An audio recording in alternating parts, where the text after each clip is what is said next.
As I was thinking about this coming Sunday and um, what to do or to say in honor of Memorial Day, and then was it Tuesday or Wednesday happened? And I thought, how do you address the heartache in a nation and honor those who have died in battle for a nation? And I thought, I wish, I wish that there was just some wisdom.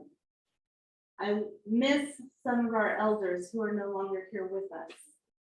And then I remembered that we had Phil Ellsworth come and speak to us a few years before COVID hit. I think it was the last Memorial Day of 2019. And I asked Maya, I said, do you think we recorded that sermon?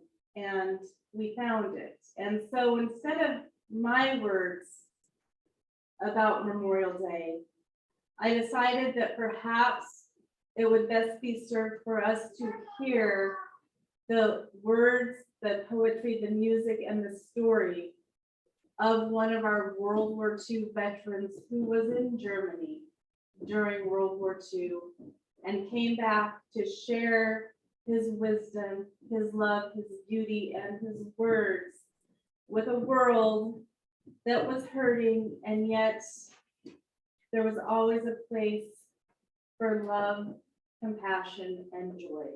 And so today, I am going to let Phil Ellsworth be our inspiration, our words of wisdom, and that grounding force. And so this is a recording from 2019. So you can close your eyes, you can turn off your sound if you want. You're gonna have to listen auditorily since we don't have him here with us anymore. We lost him about a year and a half ago to COVID. But we have him here in spirit today. So I give you Phil and his words of a war.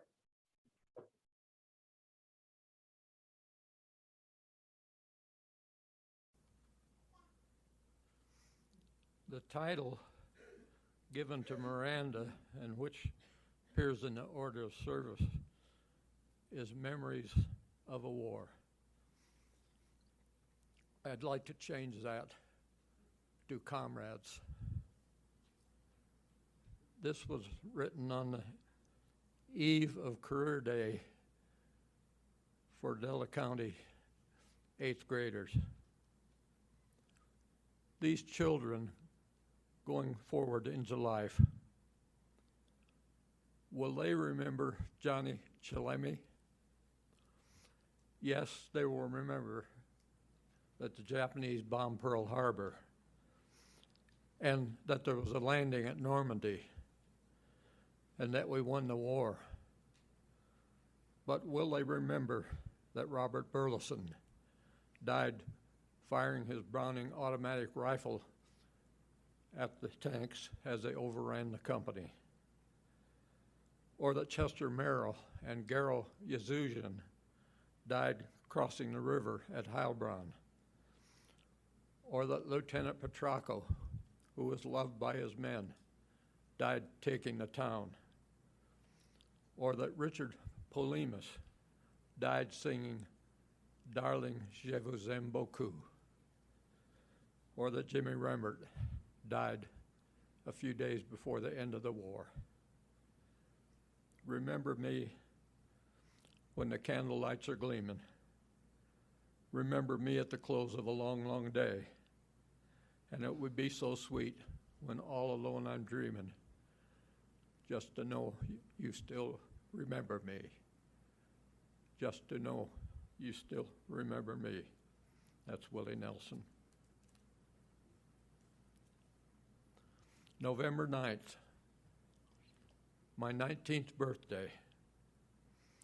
We stand in the rain in the woods in the Vosges Mountains in Lorraine, France, and sing several hymns before going into combat. Among them, I would be true, and I need thee every hour. Before we can disperse, shells begin exploding in the trees above us. Johnny Chalemi is our first fatality. After dark, I'm sent to the company command post on some errand. I poke a twig in my eye and make my way almost blindly. I would be true, for there are those who trust me. I would be pure, for there are those who care. I would be strong, for there is much to suffer. I would be brave, for there is much to bear. I would be brave, for there is much to bear.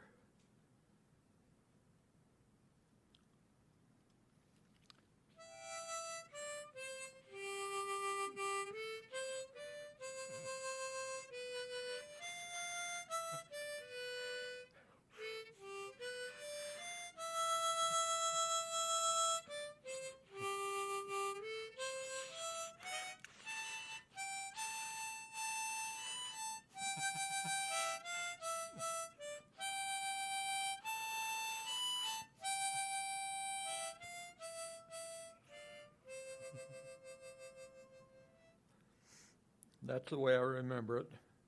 In the rain, in the woods, in Lorraine on my 19th birthday. You can find the song on YouTube, sung by the choir of the Unitarian Universalist Church of Greater Lynn, Massachusetts. A night in November, snow and mud. We marched 13 miles to capture a town. Several German soldiers fall in with our column thinking we are retreating Germans. We capture them when we hear them speak. Christmas Eve, 1944. The open rolling hills near Rimling, France, are covered with snow. Burley and I huddle in a hole. A flare brings momentary daylight, and then it's dark again. In the distance, but too close, the sound of German tanks on the move. In bare December woods we lie, on frozen ground, to wait and try to look through distant trees to see if we will live or we will die. No hero's choice has put me here, caught between two kinds of fear. One of safety, bought with scorn, and one of duty, bought most dear. At a hushed command I rise. To those behind, I am their eyes, or more, their blind man's cane that probes until it meets with some surprise. And now I fearful move ahead toward the forest hidden dread, true to them and true to me. There's little more that can be said. It's mid-January, 1945. Robert Burley, dies of wounds received when the company is overrun. Bold, cautious, true, and my loving comrade. That's Walt Whitman.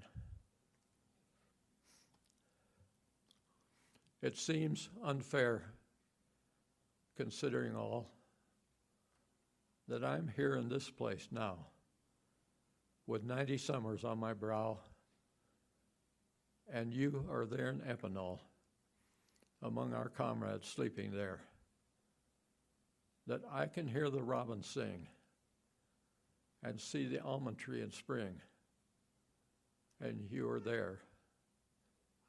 It isn't fair. Flowers, if you're growing Epinal, grow near where Robert lies. I will dream at his eyes and see some fairness after all. Sometimes I've Googled my poems to see if they've been used. And I found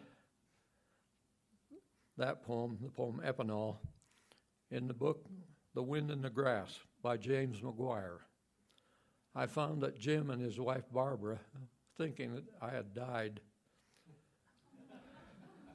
went in 2012 to the American Cemetery in Epinal, in Lorraine, and Jim read the poem at Robert's grave.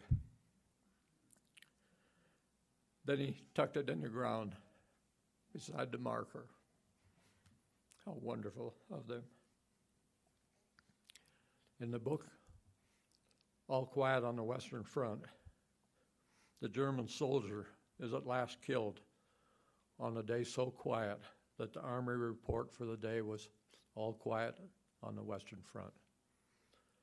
On such a day, Staff Sergeant Richard Polimus, Old Greenwich, Connecticut, a good soldier, was killed near Rimling, France. I can hear him as he sings, "Darling, je vous aime beaucoup, je ne sais pas what to do." He was sitting defiantly on the edge of his foxhole when a mortar shell found him. I remember the river, the small boats, and the far shore, and beyond the broken wall, the buildings torn by war and fallen comrades. I remember the catwalk and the factory, the voices down below, the grenade that fell among us as if warning us to go. I remember midnight, and vivid in my mind, retreat, the burning catwalk, safety, but a comrade left behind somewhere in the dark. And I remember morning and Roski coming back unharmed. Once, in a contested place, I met a soldier face to face.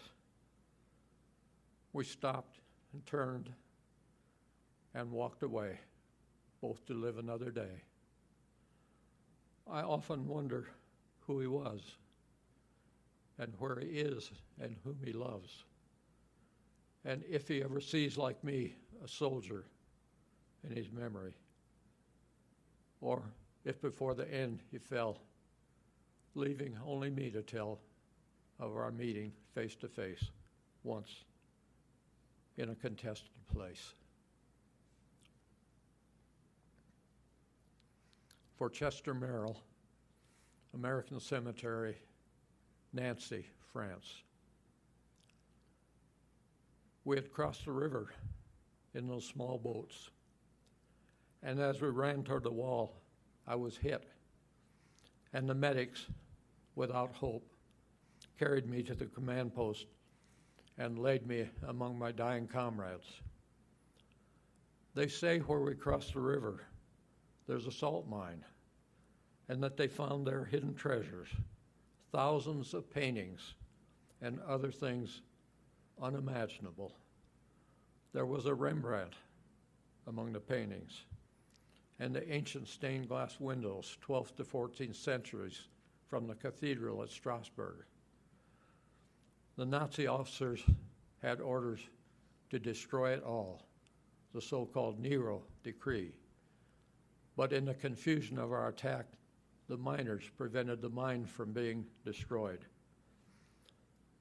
And an American officer who knew of the treasures appeared at the mine in time to keep it from flooding, and everything was saved. I wish that as I lay there with my comrades, we had known of the Rembrandt and those windows.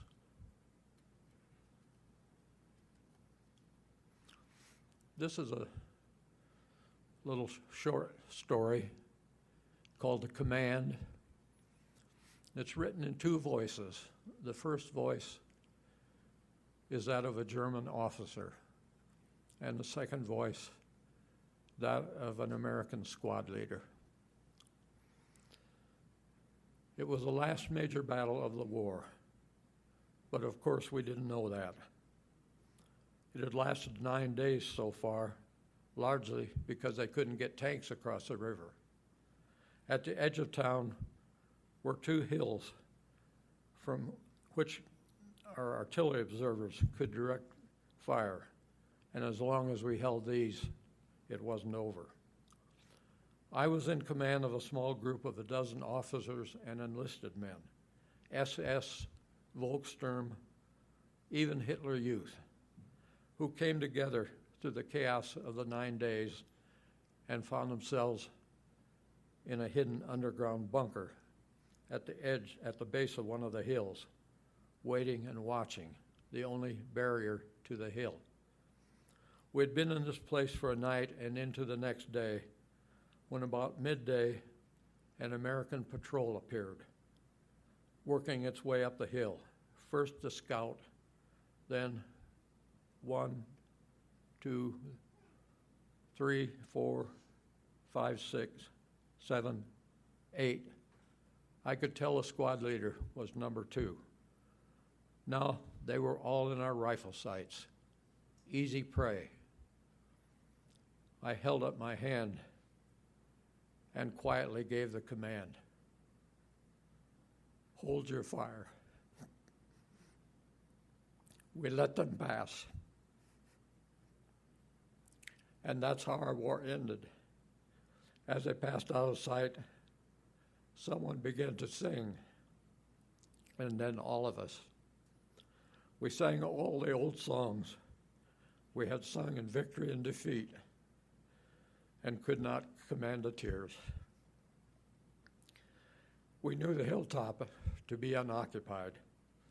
We waited, and in about an hour, they appeared again, coming back. Now they could hear the singing, and they crawled toward the bunker. The squad leader called, "Kommen Sie aus, Händen hoch," which we did.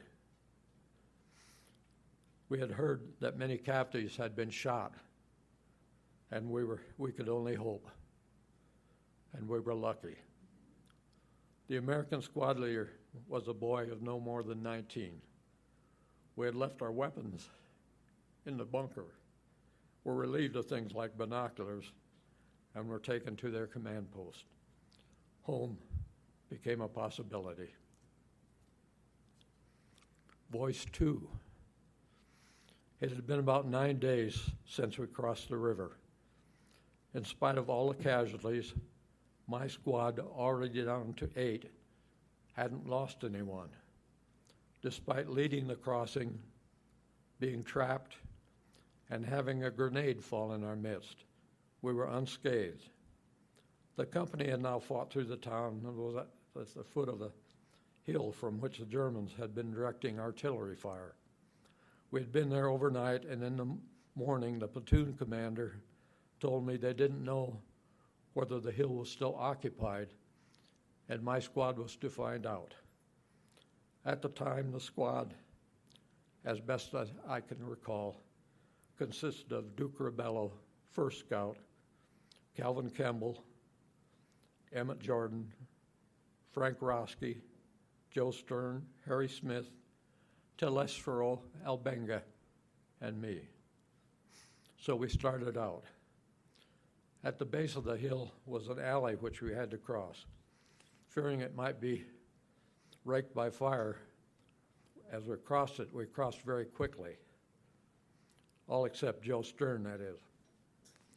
Joe hadn't quite grasped the idea, and he stopped in the alley to look both ways, but there was no fire. So we proceeded on, spread out in a line toward the hill. I don't remember anything about the ascent, but at the top we found no one and started back by the same route.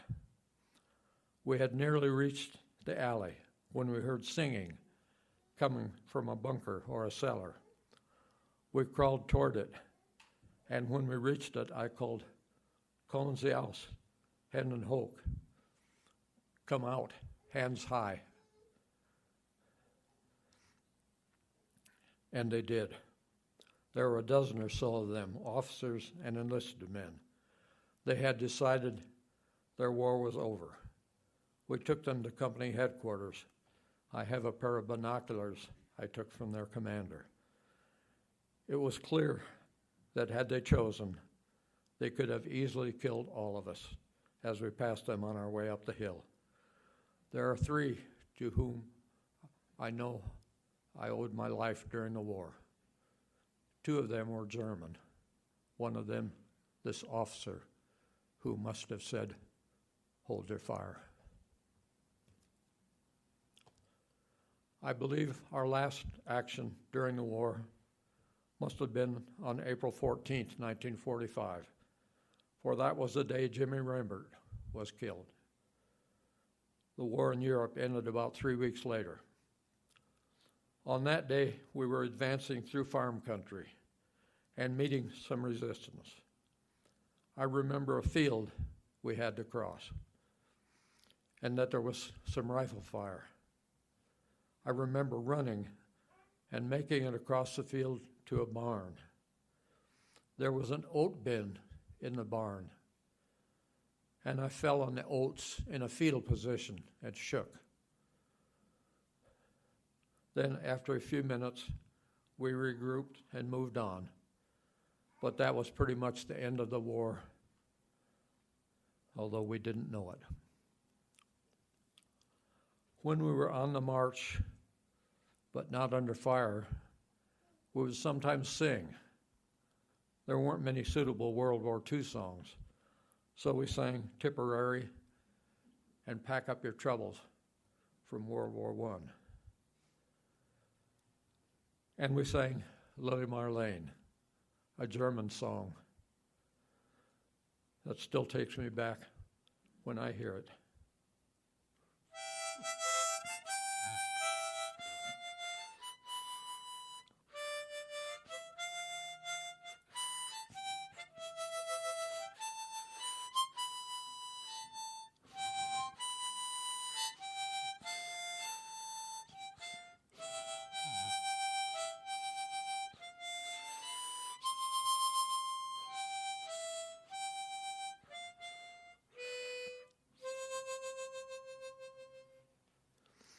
When we're marching in the mud and snow, cold, and when a pack is more than I can hold, my love for you renews my might. I'm warm again, my pack is light. It's you, Lily Marlene. It's you, Lily Marlene.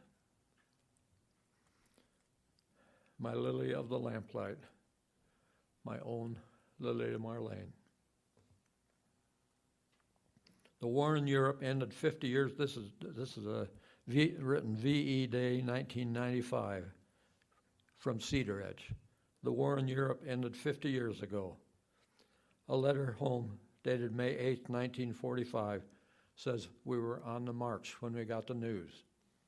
Strangely, I can't remember the exact moment, but I do know my reaction. First, that I had survived and what that meant for my family. Second, that it came too late for many comrades and their families.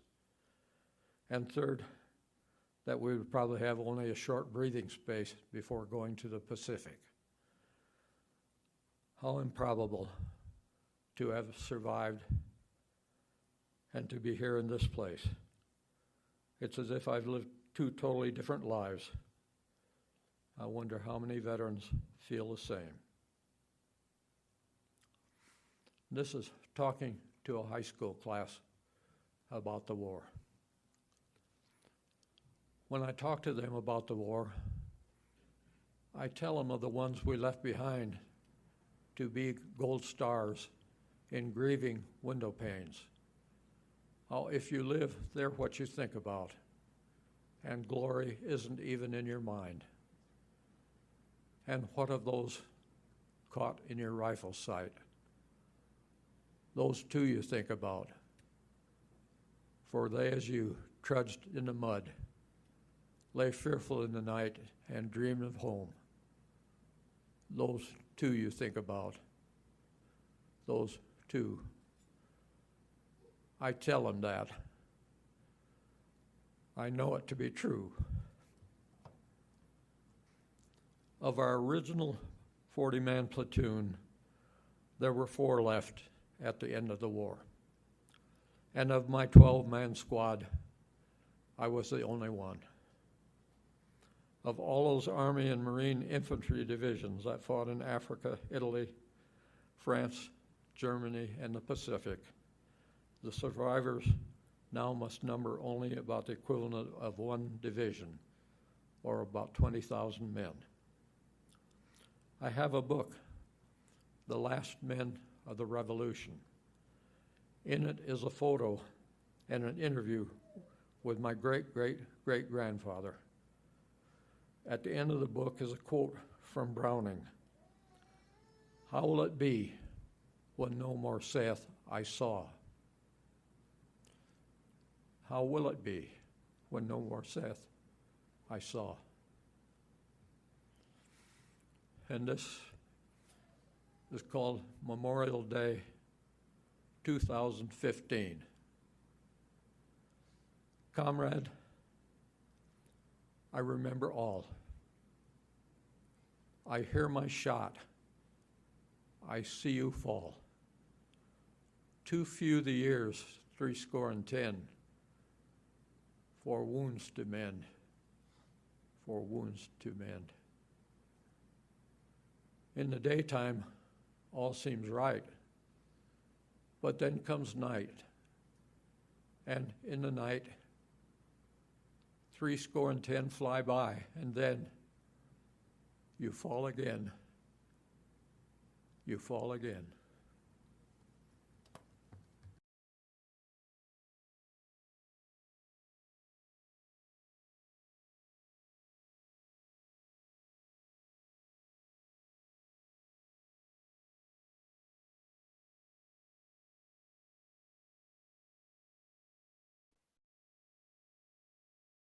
Thank you, Bill. Let us now sing We Vote Home.